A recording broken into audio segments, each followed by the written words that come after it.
Okay, so your first project is to create a, fun, short news feature on this chocolatier. And as such, it's something that we would call NLE, which stands for non-linear editing.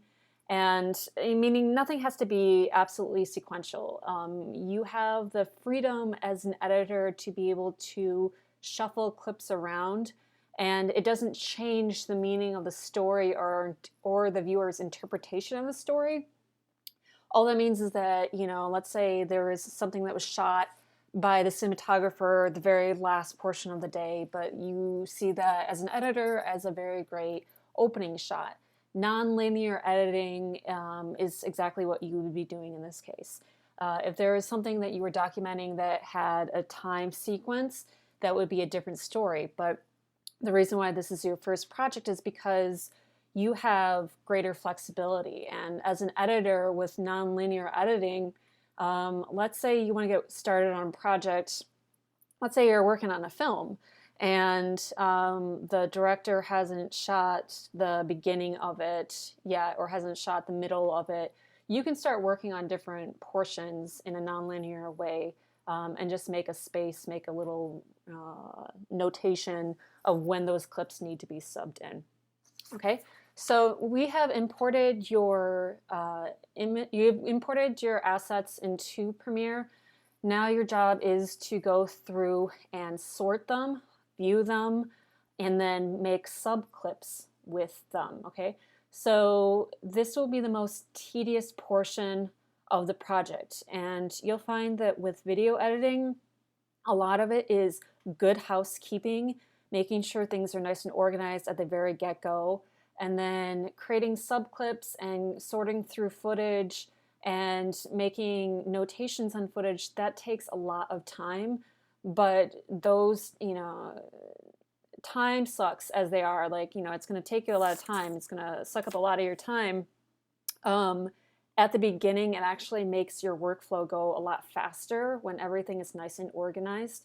And some of you I've had as students before. We never really discussed video editing in a way for longer term projects such as this, but going through video footage and making everything nice and tidy will make things easier for you in the long run. Okay, so we're going to start with we've got our asset folders over here, and again, just a reminder that Premiere does not hold anything.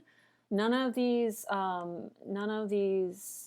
folders within your assets are the actual media. It's all just pointing toward where your media is, which would be on your external hard drive. So if you move this around, then Premiere does not know where to point to, and which is why once you have everything set up, just leave it as is, okay? Because then things will get unlinked, all right? So now is the very tedious part of going through this footage. As an editor, unless you are an editor slash cinematographer, you haven't actually gone through, you don't know what this footage is. With the interviews, you don't know what he's saying, you don't know what shots there are.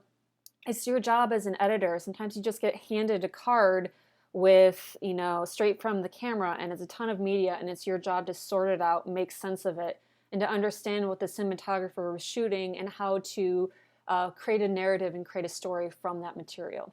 So as such, you guys are all new to this material and you don't know, so it's your job to start going through and watching all of the footage and selecting all the footage. So let's go ahead and start with creating subclips with the B-roll.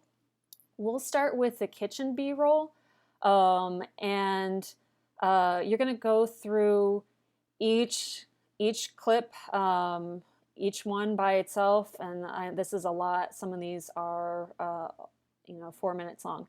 So let's go ahead and go to let's go to the chocolate scoop.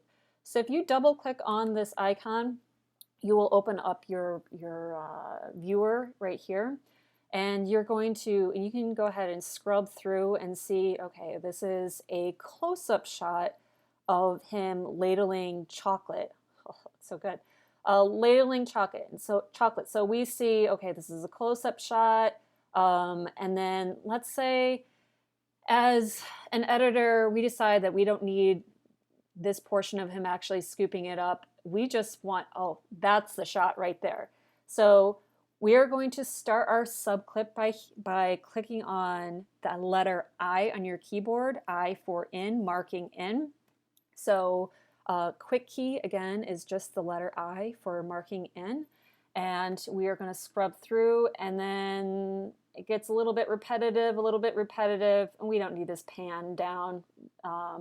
So I would say the majority of this clip, we're done. We're done about here, okay? So we're going to mark an out of this clip by the quick key of O. So we have just selected this portion of this clip, and that's all we want to use within that portion, within this, this footage, okay?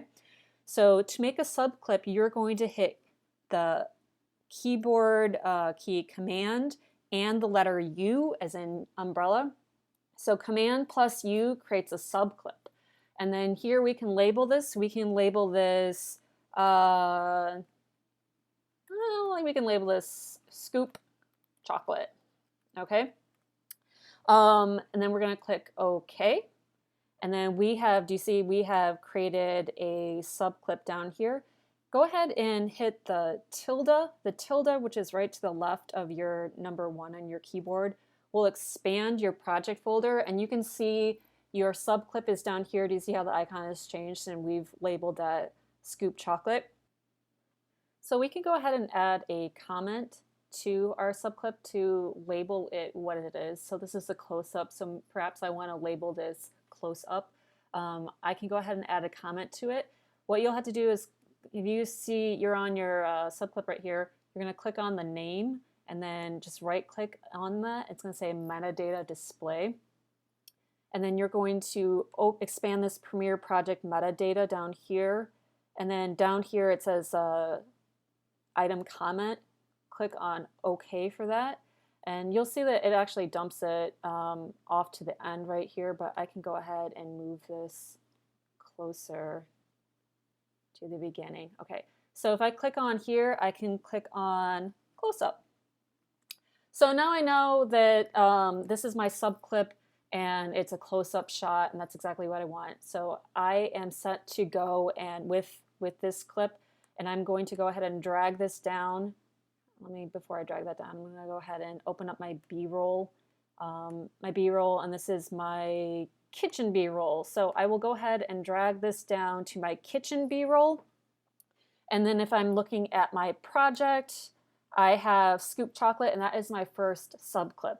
And unfortunately for you guys, you are going to go through all of these clips, all of the interviews, all of the B-roll, and you're going to go through and mark in and out and create subclips, and then organize all your media before you even begin a sequence, okay? Just the one last thing that I will tell you guys as you're making subclips, sometimes you have a clip that is really long and there may be 2 different subclips that you want to create from it. And let's say, so this clip that I've pulled up is a 2-minute clip, but let's say that there's a portion at the beginning, and for the sake of this, I'm just gonna go ahead and mark in, mark out, Command U, make a subclip. Let's see, rolling chocolate. I'm gonna go ahead and make that subclip. But if I want to go back and I want to go back to this clip and maybe select a different portion of this clip to make a separate subclip.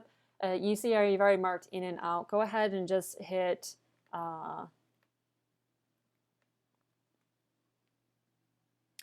you're going to hit the Option key and then the X key. So Option and X will clear out that subclip for you, and then you can go ahead and let's say I want to, let's say it's over here, I want to make it a separate subclip.